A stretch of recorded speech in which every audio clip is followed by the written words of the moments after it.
Hello guys, কেমন আছেন সবাই? আশা করি নিশ্চয়ই অনেক ভালো আছেন।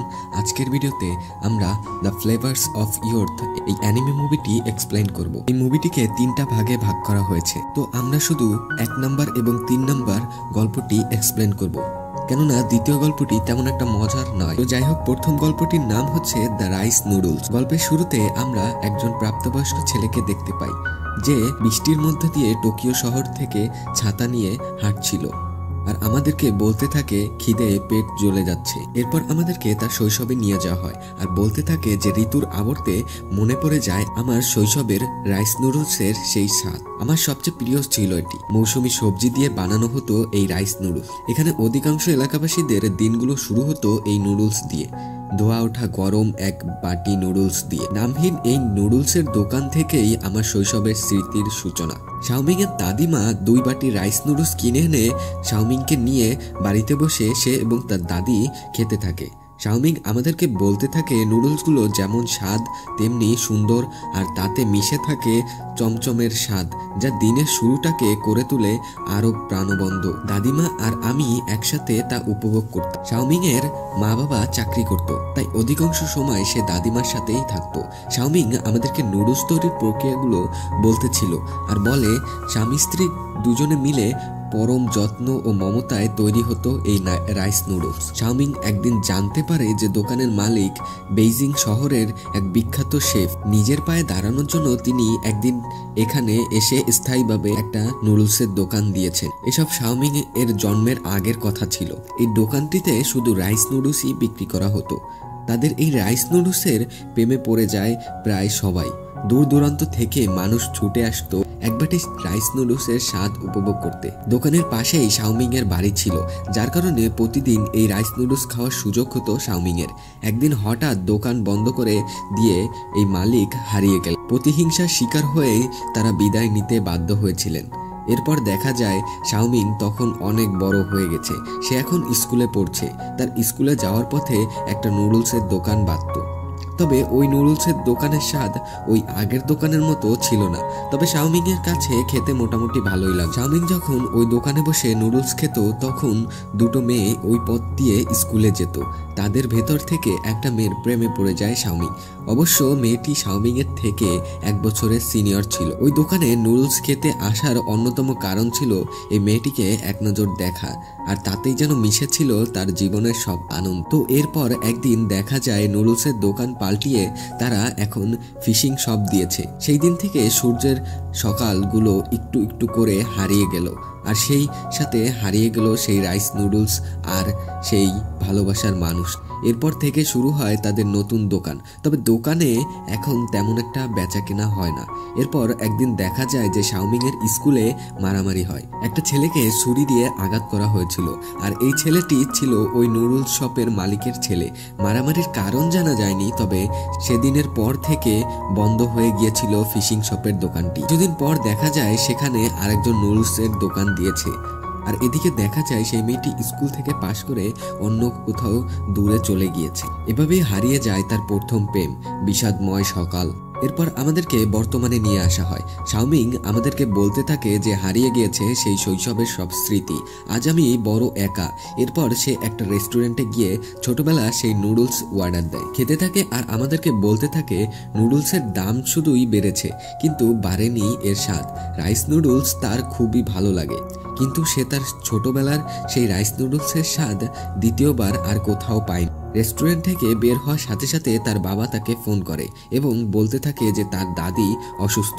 সে দেরি না করে তাড়াতাড়ি চলে আসে এয়ারপোর্টে। প্লেনে করে সে বাড়িতে চলে আসে। বাড়িতে শাওমিংকে আসতে দেখে তার দাদিমা অনেক খুশি হয়। তার দাদিমা তাকে বলতে থাকে, শাওমিং দাদু ভাই, তোমার সাথে নুডলস খাওয়ার সুযোগ মনে হয় না আর কখনোই হবে। এগুলো বলতে থাকে এবং মুখে একরাশি হাসি নিয়ে সে শেষ নিঃশ্বাস ত্যাগ করে। তখন তার চোখের সামনে তার ছোটবেলার দৃশ্যগুলো ভাসতে থাকে। তো এর পর দিন সে তাদের গ্রামের সেই নুডলসের ওই দোকানে যায় এবং এক বাটি নুডলস কিনে সেই নুডলস খেতে থাকে। তখন সে ওই দোকানে বসে অনুভব করতে থাকে তার সেই ছোটবেলার স্মৃতিগুলো, যা হয়তোবা সে এখন হাজারো টাকার বিনিময়ে ফিরে পাবে না। আর এখানেই মূলত শেষ হয়ে যায় গল্পটি। এরপর আমরা 3 নম্বর গল্পটি এক্সপ্লেন করব। 3 নম্বর গল্পটির নাম হচ্ছে লাভ ইন সাংহাই। শুরুতেই আমরা লিমো নামক একটা ছেলেকে দেখতে পাই, যে একজন আর্কিটেকচার ইঞ্জিনিয়ার। একদিন সে তার কিছু পুরাতন বক্স খুলে একটা ক্যাসেট দেখতে পায়।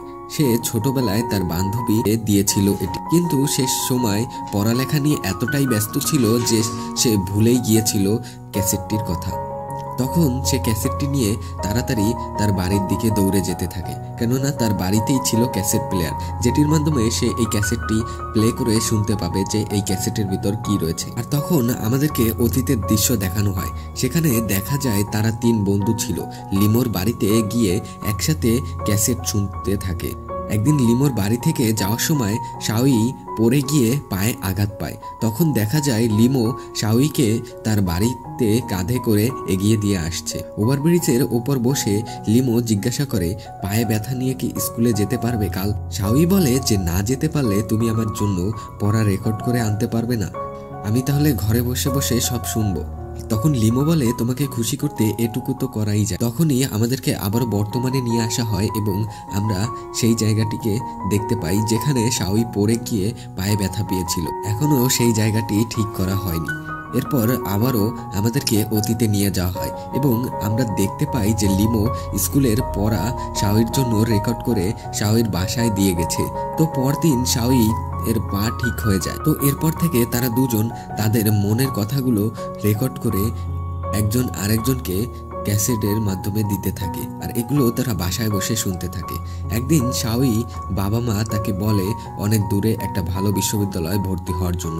তাকে জোর করতে থাকে তার পরিবার, যার কারণে শাওইর এখন আর কিছুই করার নেই, সেখানে চলে যেতে হবে। শাওই যখন এগুলো লিমোকে বলে তখন সে এগুলো শুনে অনেকটা কষ্ট পায় এবং সে রাগ করে চলে যায়। তো এরপর লিমো যখন বাসায় যায় তখন তারা যখন খাচ্ছিল তখন তার বাবা মা জিজ্ঞাসা করতে থাকে যে শাওই কোথায় ভর্তি হবে। তখন সে বলে যে দূরে একটা ভালো বিশ্ববিদ্যালয়ে ভর্তি হবে। লিমো বলে যে আমিও ওইখানে ভর্তি হব, যেটা শুনে তার পরিবারের সবাই অবাক হয়ে যায়, কেননা ওই বিশ্ববিদ্যালয়ে ভর্তি হতে গেলে অনেক ভালো স্টুডেন্ট এবং পড়ালেখা করতে হবে। আর লিমো তেমন একটা ভালো স্টুডেন্ট ছিল না, তাই মূলত তার পরিবাররা অবাক হয়ে গিয়েছিল লিমোর কথা শুনে। তো তার বাবা বলে, তুমি যদি চান্স পাও তাহলে তোমাকে আমি পড়াতে পারবো, তাতে আমার কোনো আপত্তি নেই। তো এরপর দেখা যায় লিমো পড়ালেখা শুরু করে দিয়েছে খুব ভালো করে। একদিন রাতে লিমো পড়ছিল, তখন তার মা আসে এবং বলে, তোমার জন্য একটা ক্যাসেট দিয়ে গেছে শাওই। লিমো বলে, এটা শোনার কোনো টাইম নাই আমার, তুমি ওটাকে একটা বক্সের ভেতর রেখে দাও। তার মা সেই বক্সের ভেতর রেখে দেন। এই ক্যাসেটটি মূলত সেই ক্যাসেট যেটাকে আমরা শুরুতে দেখতে পেয়েছি। তো এরপর আমাদেরকে আবারও বর্তমানে নিয়ে আসা হয় এবং দেখা যায় যে লিমো তার দাদিমার কাছে এসে পুরাতন ক্যাসেট প্লেয়ারটির কথা বলতে থাকে। তখন আবারও আমাদেরকে অতীতে নিয়ে যাওয়া হয় এবং আমাদেরকে দেখানো হয় যে লিমো সেই বিশ্ববিদ্যালয়ে চান্স পেয়ে গেছে। সেই খবরটি দিতে দৌড়ে চলে যায় শাওইর বাড়িতে। এসে জানতে পারে যে শাওই ওই বিশ্ববিদ্যালয়ে চান্স পায়নি, যার কারণে শাওইর বাবা তাকে রাতের বেলা অনেক মারধর করেছে এবং পরে হসপিটালে নিয়ে গিয়েছে। এখন তারা কেউ বাসায় নেই। তখন এগুলো শুনে লিমোর মাথায় যেন আকাশ ভেঙে পড়ে। তো তখন আর কি করার, লিমো যেহেতু চান্স পেয়ে গিয়েছে তখন তাকে ভর্তি তো হতেই হবে। সে ওই বিশ্ববিদ্যালয়ের আশেপাশে বাসা নেয় এবং সে তার জিনিসপত্র সব গুছিয়ে ওই বিশ্ববিদ্যালয়ের দিকে যেতে থাকে। আর তার সাথে এই কয়েকদিনের মধ্যে শাওইর আর দেখা হয়নি। লিমো যখন ট্রাকে করে যাচ্ছিল তার বিশ্ববিদ্যালয়ের দিকে, তখন সে ফ্লাইওভার ব্রিজের উপর দিয়ে তাকে বিদায় জানাতে থাকে শাওই। আর শাওইকে সে দেখে খুব খুশি হয়, আর তার মুখে ছিল ক্ষতের চিহ্ন অনেকগুলো। তো এরপর কেটে যায় অনেক দিন। তারা একদিন সবাই আবার একসাথে হয়। তখন শাওই লিমোকে বলে, আচ্ছা তোমাকে আমি একটা লাস্ট ক্যাসেট দিয়েছিলাম, তুমি কি ওটা শুনেছিলে? যদি শুনে না থাকো তাহলে ওটা ফেলে দিও। এগুলো যখন শাওই লিমোকে বলছিল তখন লিমো কোনো কিছুই শুনতে পাচ্ছিল না, কেননা লিমোর কানে ইয়ারফোন ছিল। সেদিনও লিমো শাওইকে এগিয়ে দিয়ে আসার সময় শাওই তখন লিমোকে বলে, আচ্ছা লিমো, সত্যি কি তুমি আমার জন্য ওই বিশ্ববিদ্যালয়ে ভর্তি হয়েছো? লিমো তখন বলে যে আমি তো শুধু বাবা মাকে দেখাতে চেয়েছিলাম যে আমিও পারি। একথা শুনে শাওইর একটু মন খারাপ হয়ে যায়, কেননা সে লিমোকে অনেক আগে থেকেই ভালোবাসতো। সে ভেবেছিল হয়তো বা তারা একসাথে থাকার জন্য ওই বিশ্ববিদ্যালয়ে ভর্তি হতে চেয়েছিল লিমো। কিন্তু যখন সে জানতে পারে যে তার বাবা মার জন্য সে ওই বিশ্ববিদ্যালয়ে ভর্তি হয়েছে তখন তার একটু মনটা খারাপ হয়ে যায়। তো এরপর আমাদেরকে আবারও বর্তমানে নিয়ে আসা হয় এবং আমরা দেখতে পাই যে লিমো সেই ক্যাসেট প্লেয়ারটির মাধ্যমে সেই শাওইর দেওয়া লাস্ট ক্যাসেটটি প্লে করে এবং সে শুনতে পায় যে সেখানে শাওই বলছে যে আমি তোমার জন্য ওই বিশ্ববিদ্যালয়ে ভর্তি পরীক্ষা দেব না, কেননা আমি তোমাকে ছেড়ে দূরে কোথাও যেতে চাই না। তো এই কথা যখন সে শুনে তখন তার মাথায় যেন আকাশ ভেঙে পড়ে। লিমো অনেকটাই কান্না করতে থাকে।